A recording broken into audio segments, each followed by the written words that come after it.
In the expedition training, we also want to talk about leadership. How do you lead well? And I'm thinking about all the events I've led, and I want to admit to making mistakes, big mistakes, not only embarrassing mistakes like leading people on a wild goose chase by going on the wrong trail.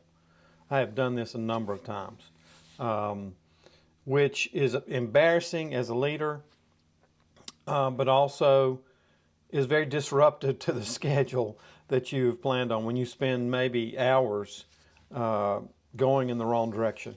And but then owning that and taking that and advantage of that is demonstrating transparency in terms of my own admission of my mistakes. But that also leads into being a participant, not only a leader of your event, but being a participant. And that means being transparent to being just leading from transparency and leading from your authentic self, but leading from your weaknesses as well as your strengths. So you got to be humble, especially when you make a mistake like that. God eventually brings it around and somehow rescues those things. Sometimes, just unfortunately, things just don't go as you plan as a leader. So you've got to be prepared for that. Also, lead from your experiences. I want to share a quick story. I was on a backpacking trip several years ago, and there was about 20 of us hiking at night down a dark trail. And it was very narrow, very rocky, a lot of roots. And so one of the things that started happening is that the people in the front of the group began to warn the person behind them about a root or a rock or a dangerous step. And I noticed that what would happen is that we began to pass that information all the way back through the line, through the 22 people hiking. And I thought that was an excellent picture of leadership. Not just because the front person was passing that on, but because it reverberated and echoed all the way back. So the entire leadership model there was one of servant leadership, but also of everyone just that leader, that person leading down the trail, thinking about everybody behind them.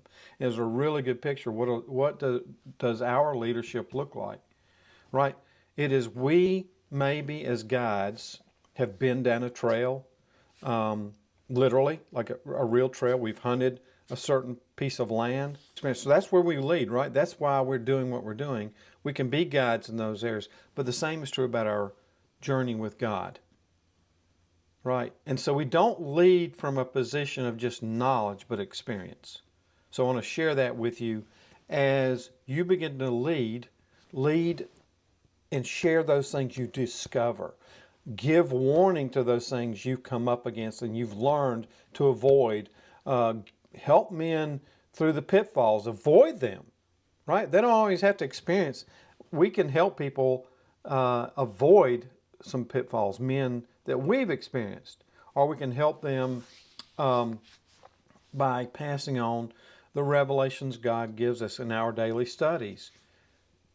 And this really requires us as men to do more than just be silent, stoic leaders. It requires us to be transparent, to lead, to share, to be willing to give of those things that's been given to us. That's the really best thing about being a guide, is that we get to share fantastic locations and vistas and adventures with people. But at the same time, with our guiding them in their relationship with Jesus Christ, we get to share those same experiences.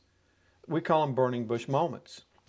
And that sometimes we actually get to lead men into places where we don't even know that God's going to give them a burning bush moment. It's going to give them a revelation.